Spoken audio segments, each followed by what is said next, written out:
తెలుగుదేశం పార్టీలో గ్రూప్ రాజకీయాలు అంతర్గత విభేదాలపై ముఖ్యమంత్రి పార్టీ అధినేత చంద్రబాబు తీవ్రంగా స్పందించారు. పార్టీ క్రమశిక్షణను ఉల్లంఘించి వర్గ పోరును ప్రోత్సహించే వారిని ఎట్టి పరిస్థితుల్లోనూ ఉపేక్షించేది లేదని ఆయన గట్టి హెచ్చరికలు జారీ చేశారు.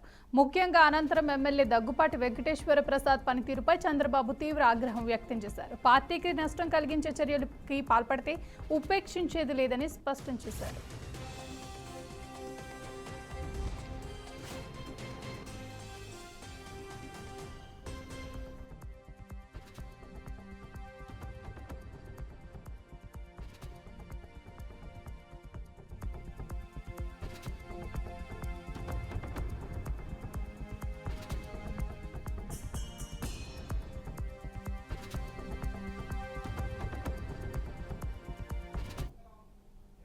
తెలుగుదేశం పార్టీలో గ్రూప్ రాజకీయాలు అంతర్గత విభేదాలపై ముఖ్యమంత్రి పార్టీ అధినేత చంద్రబాబు తీవ్రంగా స్పందించారు. పార్టీ క్రమశిక్షణను ఉల్లంఘించి వర్గ పోరును ప్రోత్సహించే వారిని ఎట్టి పరిస్థితుల్లోనూ ఉపేక్షించేది లేదని ఆయన గట్టి హెచ్చరికలు జారీ చేశారు. ముఖ్యంగా అనంతపురం ఎమ్మెల్యే దగ్గుపాటి వెంకటేశ్వర ప్రసాద్ పనితీరుపై చంద్రబాబు తీవ్ర ఆగ్రహం వ్యక్తం చేశారు. పార్టీకి నష్టం కలిగించే చర్యలకు పాల్పడితే ఉపేక్షించేది లేదని స్పష్టం చేశారు.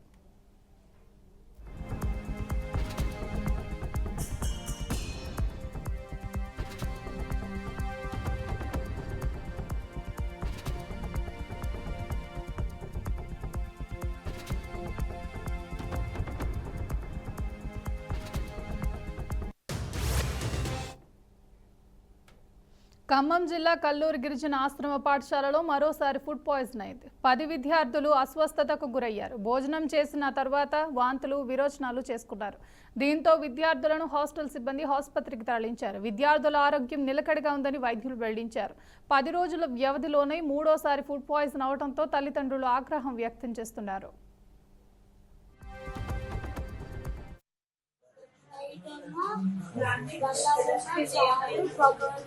మజ్జిగ 4 పెట్టారు. 4 తిన్నాను. నైట్ ఏమో నైట్ హాస్పిటల్ తీసుకొచ్చాను. నైట్ తీసుకొచ్చి చూపించాక మనకి వెళ్ళాము. అప్పుడు బాగా పొద్దున పాలు తాగి బాగలేదని పాలను రసం ఇచ్చారు. అయితే తాగి తినేసరికి మళ్ళీ అయ్యింది మళ్ళీ బాగలేదని స్టిచ్గా పెట్టారు. స్టిచ్గా తింటే మళ్ళీ అని ఇంట్లో తెచ్చి పెట్టారు మా కోసం. 6 నెలలు వేస్తాయి. అలా బాగా అనిపించేది. బాగా పడిపోతున్నాను, నీరసంగా ఉన్నానని అక్క వాళ్ళు తీసుకొచ్చారు హాస్పిటల్కి. బాగానే వండుతున్నారు. మొన్న అట్లా ఏమి వండుతున్నారు. అదే ఇష్టం అయ్యే చేస్తున్నారు. రాష్ట్ర వ్యాప్తంగా సుమారు 10 మందికి పైగా విద్యాశాఖ అధికారులు నిబంధనలకు వ్యతిరేకంగా ప్రమోషన్లు పొందినట్లు ఆరోపణలు వస్తున్నాయి. కర్నూలు జిల్లా విద్యాశాఖ అధికారి శ్యామ్హుల్ పాల్ నిబంధనలకు విరుద్ధంగా ప్రమోషన్ పొందినట్లు ఆరోపణలు ఉన్నాయి. గత కొంతకాలంగా ఆయన విద్యార్హతలపై విద్యార్థి ప్రజా సంఘాలు ఉన్నతాధికారులు ఫిర్యాదులు చేస్తూ ఆందోళనలు చేస్తున్నారు. ఆయనపై వచ్చిన ఆరోపణలపై విచారణ జరిపించాలని తెలుగునాడు ఉపాధ్యాయ సంఘం రాష్ట్ర కార్యదర్శి శేషఫణి రాజ్ విద్యాశాఖను కోరారు. శ్యాముల్ పాల్ విద్యార్హతలపై విద్యాశాఖ కమిషనర్ విజయరామరాజు విచారణకు ఆదేశించారు. విచారణాధికారిగా కడప ఆర్డినెన్సీ నియమిస్తూ ఉత్తర్వులు జారీ చేశారు.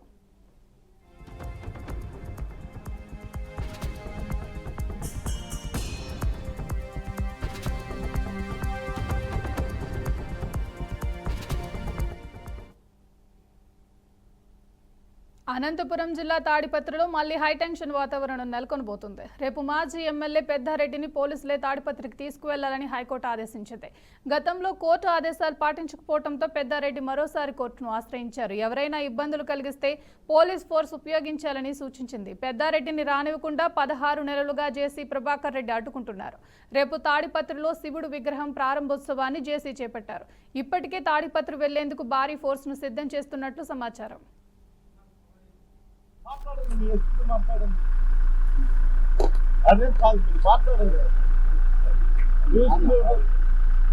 మీరు మాట్లాడండి. ఐర్ ఆఫీసర్తో కోర్ట్ ఆర్డర్స్ ఓబే చేయరు. మీరే చెప్తున్నారు. అనంతపురం కాంగ్రెస్కి జిల్లా అధ్యక్షుడికి మీరే నోటీస్ ఇస్తున్నారు. దాంట్లో అనపడుతున్నారు. మాట్లాడండి. మీ ఎస్పీతో మాట్లాడండి.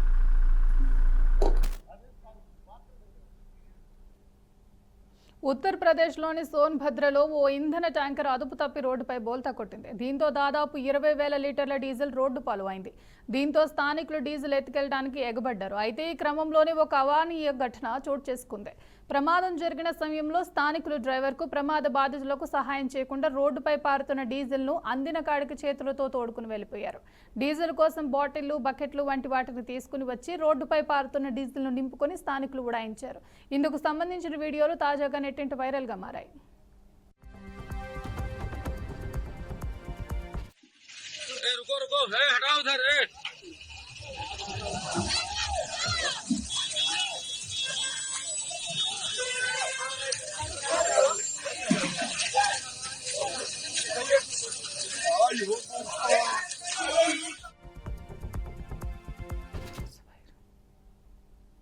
వికారాబాద్ జిల్లా పరిగిలో వీధి కుక్కల స్వైర విహారం చేస్తున్నాయి. ఖాన్ కాలనీ మార్కెట్ యార్డ్లో ఒకే రోజు 16 మందిపై దాడి చేశాయి. బాధితులను స్థానికులు ఆసుపత్రికి తరలించారు. గత నెలలో 250 కుక్క కాటు కేసులు నమోదు అయినట్లు అధికారులు వెల్లడించారు. వీధి కుక్కలను నివారించడంలో మున్సిపల్ అధికారులు విఫలమయ్యారని స్థానికులు ఆగ్రహం వ్యక్తం చేశారు. ఈ కాలువలకి మన కిరాణా షాప్ కడిగి పోతుంటే అది ఎంట ఉరికొస్తున్నది. ఎంత బండి స్పీడ్ నడుపుతుంటే కూడా అది ఎంట పడ్డది. అవుతున్నా బండి మీద ఎంత మనం జాడిచి తన కూడా కాలు పట్టుకున్నా అయిపోయి మెయిన్కి ఎగిరింది. అది కాలు వేళ నేను జాడిచి తనకుంటే ఇప్పుడు ఇది పీక్తుండే కడుపుకంతా అది చాలా ప్రాబ్లం అవుతుండే. కాలుతో జాడిచి తట్టే కాలు పట్టుకున్నా అయిపోయి 6 మంది కలిసి ఇంకెంత మంది కలుస్తుంది 6 మంది కలిసింది. పాన్ షాప్కి వెళ్ళి మళ్ళీ వచ్చేంట మనము పాన్ షాప్ కూడా మన కిరాణా షాప్ ఉంది. కిరాణా షాప్ అన్ని మా ఊళ్ళో దాంట్లో కిరాణా షాప్ వెళ్ళి మన ఇంటికి పోతుంటే ఈ కాలువలకి మన కిరాణా షాప్ కడిగి వెళ్ళి పోతుంటే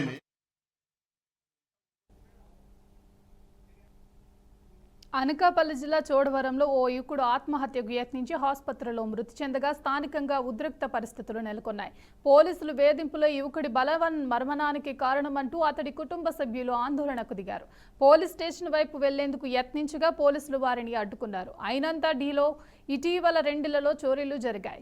ఈ కేసులో ఐతిరెడ్డి శివ, ముచ్చకర్ల కృష్ణమూర్తిని వారి నుంచి చోరీ సొత్తు స్వాధీనం చేసుకున్నారు. కృష్ణమూర్తి రిమాండ్ నుంచి వచ్చాక ఈ నెల 4న పురుగుల మందు తాగి ఆత్మహత్యకు యత్నించాడు. తన చావుకు 2 కానిస్టేబుళ్లు, గ్రామానికి చెందిన మరో 2 వ్యక్తులే కారణమంటూ వాంగ్మూలంలో పేర్కొనడంతో మృతుడి కుటుంబ సభ్యులు ఆందోళనకు దిగారు. ఆందోళనకారులతో చర్చలు జరిపి వారికి నచ్చజెప్పేందుకు చేసిన ప్రయత్నాలు ఫలించలేదు.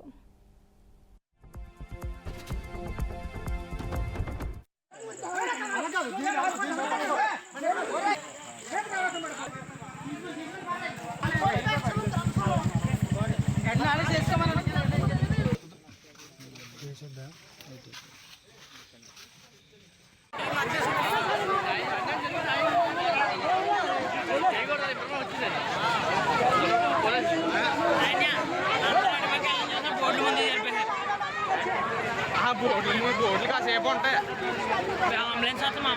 అంబులెన్స్ వచ్చే వరకు ఉంటాయి. ఈరోజు దొంగగా ముద్రపడింది. ఆ దొంగగా ముద్రపడ్డ వాళ్ళు తీసుకోలేకపోయాడు. ఫస్ట్ ఆఫ్ ఆల్ ఎందుకంటే ఎటువంటి ఎవిడెన్స్ కానీ క్రియేట్ చేశారు. మన దగ్గర అమౌంట్ తెచ్చుకుంటే మొత్తం సేఫ్ అవుతుంది క్రియేట్ చేస్తున్నారు. ఎవిడెన్స్ మొత్తం మా తమ్ముడు కేసులో లేదు కాబట్టి మా తమ్ముడు నిర్దోషిగా ఇందులో లేనండి.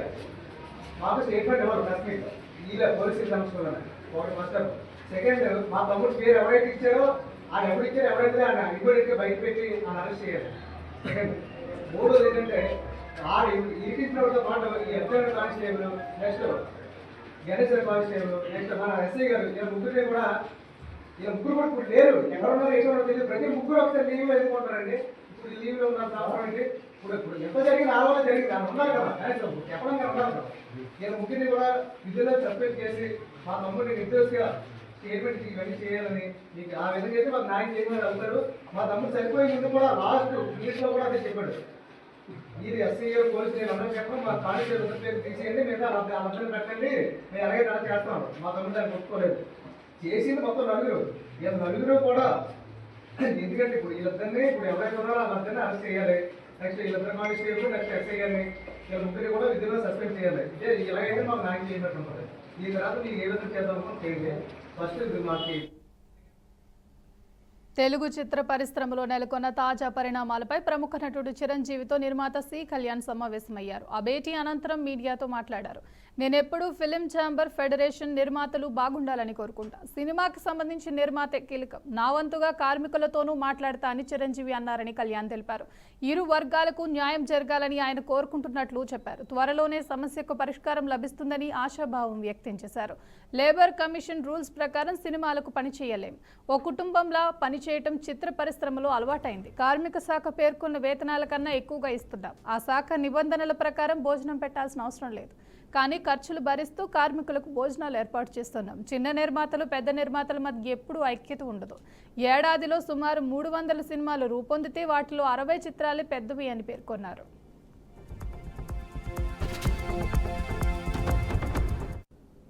9 to 6 చేస్తా, 8 అవర్సే కదా. మధ్యాహ్నం భోజనం నేను ఎందుకు పెట్టాలి? కాఫీ టిఫిన్ నేను ఎందుకు ఇవ్వాలి? ఈ కాదు, వాటి దగ్గర ఇది ఒక ఫ్యామిలీ లాగా అలవాటు అయిపోయింది. ఒక 50 సంవత్సరాల నుంచి ఇది ఒక ఆర్గనైజేషన్లు. అసలు ఇది ఇండస్ట్రీయే కాదు. గవర్నమెంటే ఇప్పుడు దాకా ఇంకా ఫిలిం ఇండస్ట్రీ అనే ఐడెంటిఫికేషన్ ఇవ్వాల. ఇప్పుడు సుష్మా స్వరాజ్ గారు ఉండేటప్పుడు పార్లమెంట్లో ఫిలిం ఇండస్ట్రీని ఇండస్ట్రీ చేద్దామన్నారు, కానీ ఇప్పటివరకు జరగల. అవి కాదు, ఏదో విధంగా ఈ సమస్య పరిష్కారం అవ్వాలి, తొందరలో షూటింగ్లు స్టార్ట్ అవ్వాలి. మనం కోరుకోవాల్సింది అదే.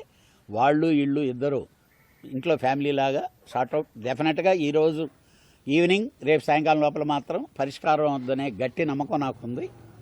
పరిష్కరింపబడద్ది. చిరంజీవి గారిని మేము కలవటానికి ఎప్పుడైనా వెళ్ళొచ్చు, ఎప్పుడైనా రావచ్చు. అదేమీ ఇది కాదు కదా, అసలు అది కానే కాదు. వాళ్ళు అడిగారు, ఆయన ఇప్పుడు మిమ్మల్ని కలవాలి సార్ అన్నారు. పెద్ద దిక్కుగా ఆయనకి చెప్పుకుందాం అని చెప్పి వాళ్ళకు ఉండే సమస్యలు ఏదైనా ఉంటే చెప్దామనేది తప్పితే దీంట్లో చిన్న ప్రొడ్యూసర్కి పెద్ద ప్రొడ్యూసర్కి యూనిటీ ఎప్పుడూ ఉండదమ్మా. నేను ఇంకోటి చెప్తున్నా, ఈరోజు ఈ సంవత్సరం 300 సినిమాలు జరిగితే దాంట్లో 60 సినిమాలే పెద్ద సినిమాలు. కావాలంటే మీరు లిస్టు తీసుకోండి. 240 సినిమాలు ఈరోజు చెప్పే చిన్న నిర్మాతలు ఇది అనేవాళ్ళు ఎవరన్నా కూడా వాళ్ళు ఎవరు కూడా ఉండరు. ఆ కంటిన్యూషన్లో ఇక్కడ రన్నింగ్లో ఉండేవాళ్ళు 10-15 మంది తప్పితే వేరే ఎవరూ లేరు. జెన్యున్గా మాట్లాడుకోవాలంటే కొత్త నీరు వస్తూ ఉంటుంది, పోతూ ఉంటుంది. అది ఉంది కాబట్టి కృష్ణానగర్ ఇంకా సస్యశ్యామలంగా, ఎంప్లాయీస్ అందరూ సస్యశ్యామలంగా ఉన్నారు. ఇప్పుడు ఢిల్లీలోని బీజేపీ కేంద్ర కార్యాలయంలో పార్లమెంటరీ సమావేశం జరిగింది. ఈ సమావేశం అనంతరం తమిళనాడుకు చెందిన మాజీ ఎంపీ, ప్రస్తుతం మహారాష్ట్ర గవర్నర్ సిపి రాధాకృష్ణన్ను ఎన్డీఏ కూటమి ఉపరాష్ట్రపతి అభ్యర్థిగా జేపీ నడ్డా ప్రకటించారు. ఉపరాష్ట్రపతి అభ్యర్థిగా రాధాకృష్ణన్ను ప్రకటించడంపై ప్రధాని మోదీ ఎక్స్ వేదికగా ఆసక్తికరమైన ట్వీట్ చేశారు. తన సుదీర్ఘ కాలంలో సిపి రాధాకృష్ణన్ తన అంకితభావం, వినయం, తెలివితేటలతో తనను తాను ప్రత్యేకంగా చూపించుకున్నారని, సమాజ సేవ, అణగారిన వర్గాలకు సాధికారత కల్పించడమై దృష్టి పెట్టారని చెప్పారు. తమిళనాడులో అట్టడుగు స్థాయిలో ఆయన విస్తృతంగా పనిచేస్తారని గుర్తు చేశారు. ఎన్డీఏ కుటుంబం ఆయనను ఉపరాష్ట్రపతి అభ్యర్థిగా నామినేట్ చేయాలని నిర్ణయించినందుకు నేను సంతోషంగా ఉన్నాను అని రాసుకొచ్చారు.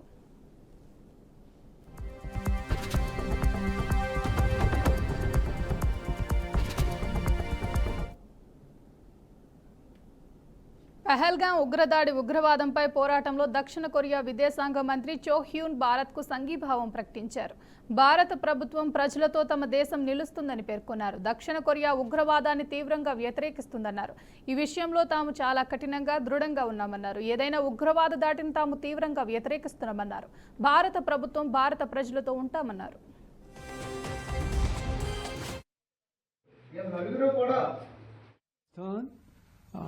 Firm on this issue.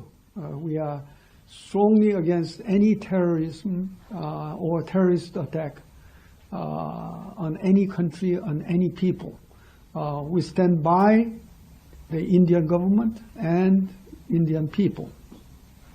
We are very stern, firm on this issue. We are strongly against any terrorism or terrorist attack on any country, on any people.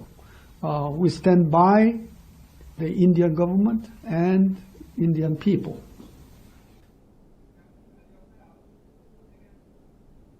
ఓవైపు ఇజ్రాయెల్తో యుద్ధం, మరోవైపు ఆకలి కేకలతో సతమతమవుతున్న గాజా నెత్తిన మరో పిడుగు వేసింది అమెరికా. తాజాగా గాజా పౌరులు వీసాలు అమెరికా నిలిపివేసింది. ఇజ్రాయెల్ దాడుల్లో గాయపడిన అనేక మంది గాజా పౌరులు చికిత్స పొందేందుకు అమెరికా వస్తున్నట్లు సమాచారం. అందుకున్న అమెరికా ఈ నిర్ణయం తీసుకున్నట్లు తెలుస్తోంది. మానవతా దృక్పథంతో జారీ చేసే తాత్కాలిక వీసాల జారీ అంశంపై మరోసారి సమీక్ష నిర్వహించే ఆలోచనలో ట్రంప్ ఉన్నట్లు తెలుస్తోంది. అయితే చికిత్స పేరుతో అమెరికా చేసుకుంటున్న పాలస్తీనియన్ల హమాస్కు అనుకూలంగా పనిచేస్తున్నారని తెలిపారు. హమాస్కు సపోర్ట్ చేస్తూ నిధులు వసూలు చేసేందుకు కృషి చేస్తున్నారని అభిప్రాయపడింది. ఇటీవల తీవ్రంగా గాయపడిన 11 మంది గాజా చిన్నారులను హీల్ పాలస్తీనా అమెరికాకు తరలించిందని, దీనిపై అమెరికా తీవ్ర అభ్యంతరం చేసింది. ఈ క్రమంలోనే ఈ నిర్ణయం తీసుకున్నట్లు తెలుస్తోంది.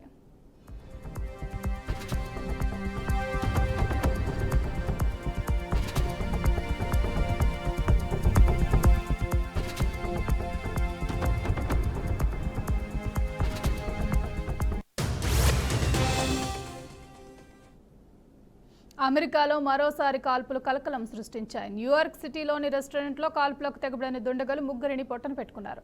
ఈ ఘటనలో 8 మంది తీవ్రంగా గాయపడ్డారని సమాచారం. క్రౌన్ హైట్స్లోని ఫ్రాంక్లిన్ అవెన్యూలో ఉన్న టేస్ట్ ఆఫ్ సిటీ లాంచ్ అనే రెస్టారెంట్లోకి కొందరు తుపాకులతో చొరబడ్డారు. అక్కడున్న వారిపై విచక్షణ రహితంగా తూటాలతో విరుచుకుపడ్డారు. ఊహించని దాడితో భయభ్రాంతులకు లోనైన అక్కడి వారు ప్రాణాలు కాపాడుకునేందుకు పరుగులు తీశారు. కానీ 3 చనిపోగా 8 మంది గాయపడ్డారు. గన్ ఫైర్ విషయం తెలిసి వెంటనే సంఘటనా స్థలానికి చేరుకున్న పోలీసులు గాయపడిన వారిని ఆసుపత్రికి తరలించారు.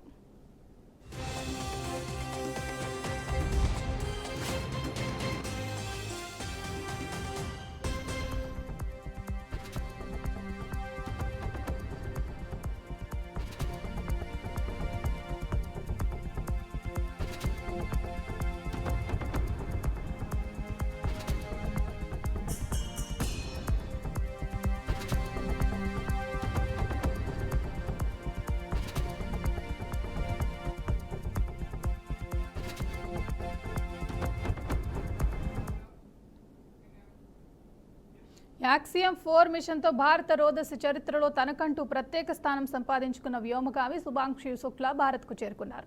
అంతరిక్ష యాత్ర విజయవంతమయ్యాక అమెరికాలో ఉన్న ఆయన ఆదివారం తెల్లవారుజామున స్వదేశానికి విచ్చేశారు. ఈ నేపథ్యంలో ఆయనకు భార్య కామ్నా శుక్లా, కుమారుడు సమక్షంలో కేంద్ర సహాయ మంత్రి డాక్టర్ జితేంద్ర సింగ్, ఢిల్లీ ముఖ్యమంత్రి రేఖా గుప్తా ఘన స్వాగతం పలికారు. కాగా శుక్లా ప్రధాని మోదీతో భేటీ కానున్నారు. ఈ నెల 23న జరిగే జాతీయ అంతరిక్ష దినోత్సవంలో కూడా శుక్లా పాల్గొంటారు. యాక్సియం 4 మిషన్ ప్రయోగంతో శుభాంశు ప్రపంచానికి పరిచయం అయ్యారు. రోదసిలో 18 రోజులు గడిపి మానవాళికి ప్రయోజనం కలిగించే పలు ప్రయోగాలను నిర్వహించిన బృందం జూలై 15న భూమికి తిరిగి వచ్చింది. ఆ వెంటనే వ్యోమగాములను క్వారంటైన్ సెంటర్కు తరలించారు.